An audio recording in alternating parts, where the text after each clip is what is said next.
Well,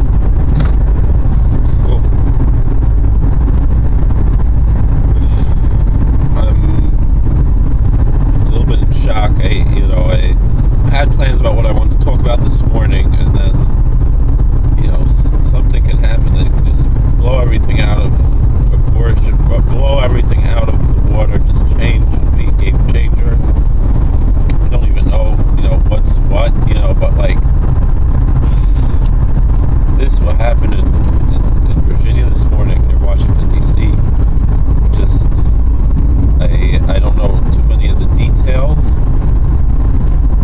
but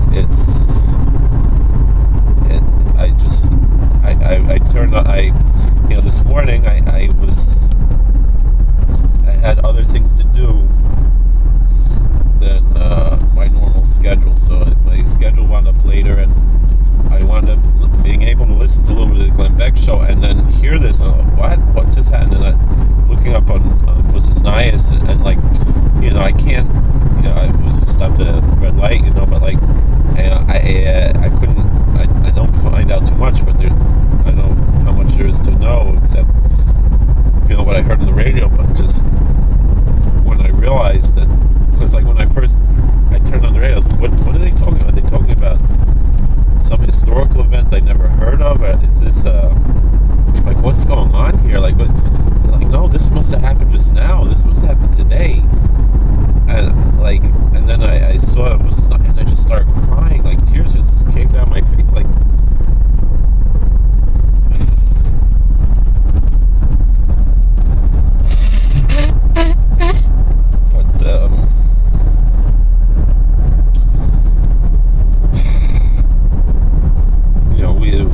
we got to be strong. We can't let people who did this win. I mean, I was talking to someone yesterday. I just can't understand the hatred that certain people have for the president, and I'm just like, I don't understand why do they hate him so much? Like, this is a man who is really kind of a centrist. He should be a great unifier. Yeah, he's flawed. He's not perfect. He has a lot of problems, but this man should be unified. But let's put that aside for now, because I don't understand. The only thing that I heard was, it seems that the Republicans were a target. There's no other real details yet about what any motives or anything, and like Glenn Beck said, it's not healthy for us to speculate right now anything, but just to pray. And what the world needs is Torah. What the world needs is peace. We've been learning a lot about that recently, and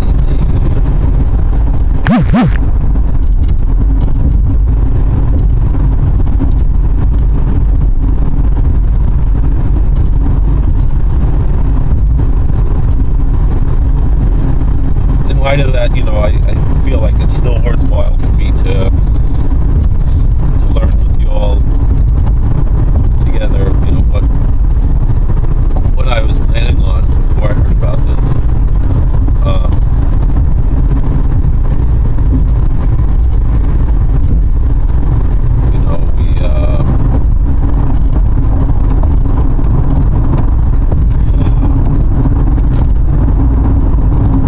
I mentioned yesterday that today is Sivan.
Shavuot, then it's Rosh Chodesh, then it's Purim, then it's Rosh Chodesh, then it's Pesach, and then it's Rosh Chodesh, then it's Pesach Sheni, and we have the whole Sphira bringing us through to Shavuos.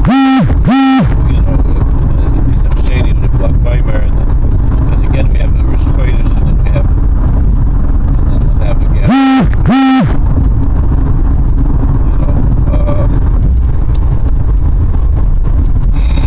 We have Shavuos, and then we're back to we're time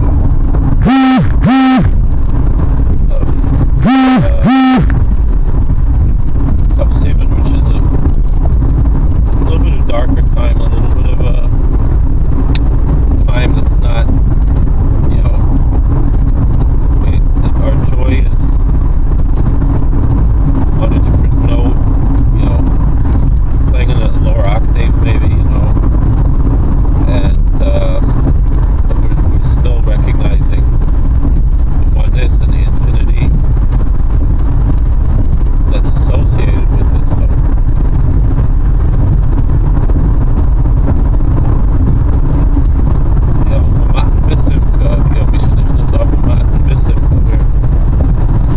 we're thinking about tshuva, we're thinking about veilus and things, and on a day like this, for such a tragedy to happen, it's a wake-up call.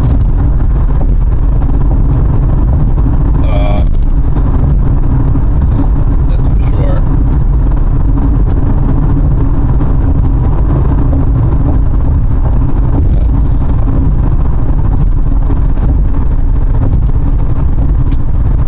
That's how life is. I spoke yesterday about the positive reaction to Taf V'Tat. This is the day we remember Taf V'Tat, which was, like we said, that was the Holocaust of its time.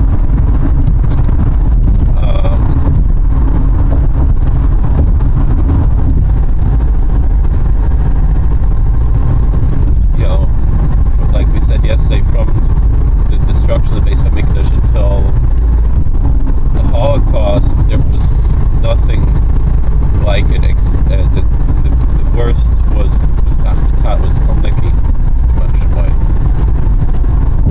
And the disaster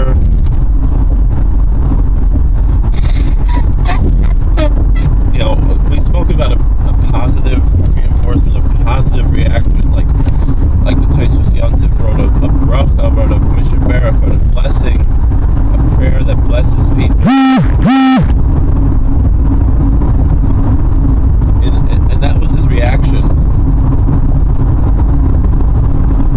not a negative but a positive, but there was a different type of negative reaction or consequence of this horrible event, or whether it was, and we're still paying for this today, in a way, almost what came out of Taf V'Tat, Kalniki, was worse, and still affecting us today, worse than things that happened, worse than the pogroms and everything, was how our society was changed by an event that was influenced or by this. I'm talking about the shots, the cut shots, a cult that rose up that for a brief time overtook almost perhaps the majority of the Jewish world. And it's incredible how in an age when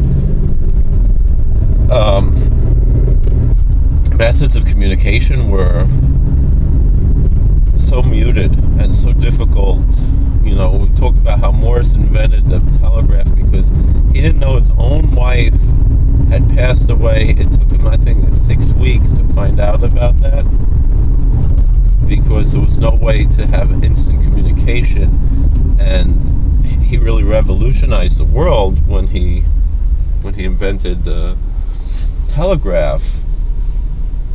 And it was such a simple invention, and I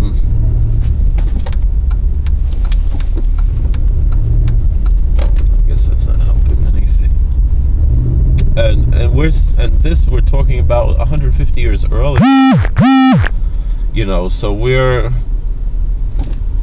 talking about, Tach V'Tat.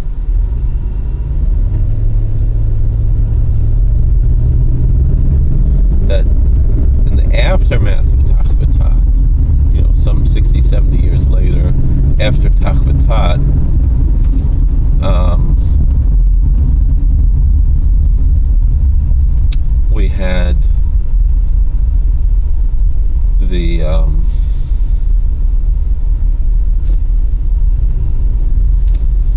we had the incident of Shabtai Tzvi.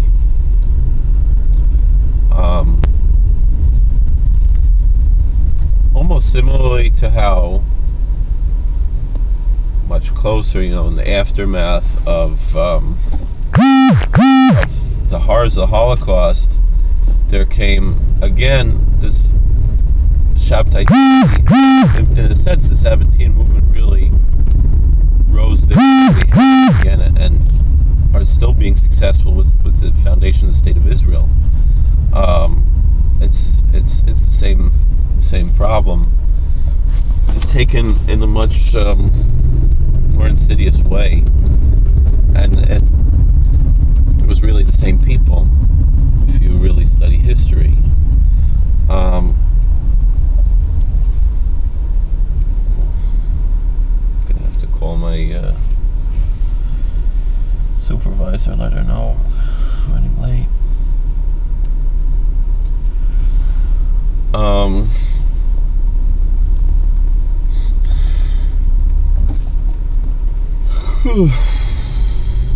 So actually, I'm gonna have to make a phone call. It's not going to. We'll have to talk about this in a separate video. So, well, our prayers and our thoughts are with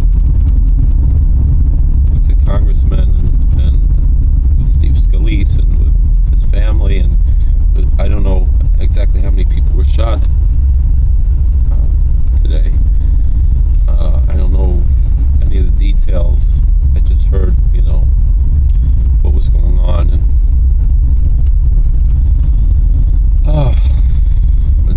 there was an eyewitness account on Glenn Beck's show, and let's hope, Glenn Beck just said, the world can change so quickly, and we have to be ready. But he says we are hoping that it's going to get better. We know it's going to get better. What's going to happen until then? Our sages teach that the bad stuff doesn't have to happen. There's a lot of eschatologists who are obsessed that we need to have Armageddon before we can have redemption, and it's just simply not true. If we Hayomim B'Kol Zishmo, if you listen to God's voice, everything can get better today. We don't need all the suffering.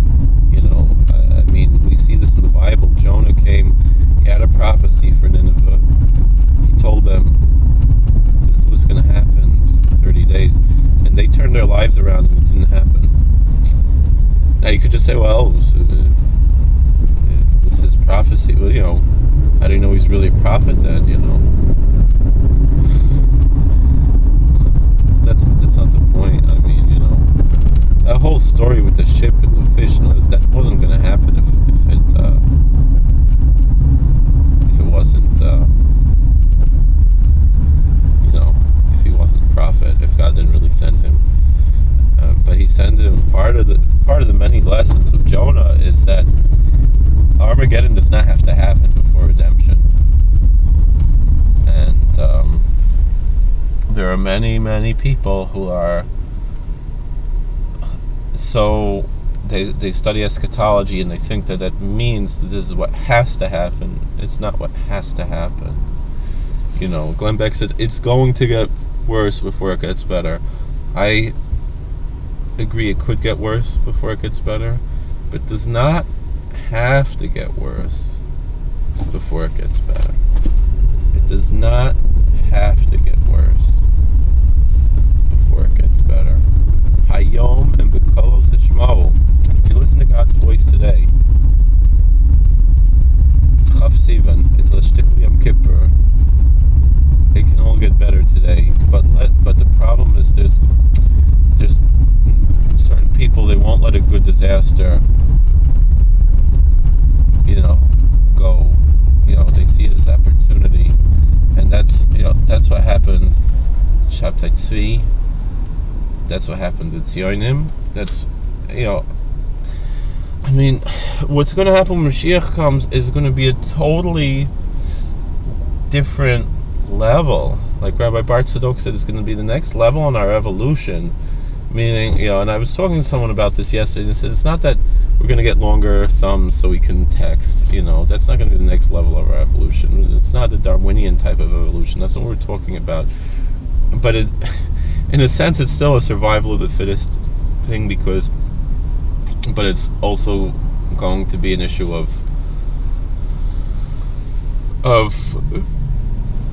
God, intervening through.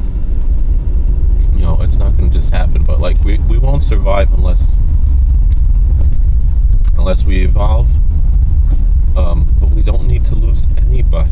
That's the point. We don't need everybody was created by God for a mission.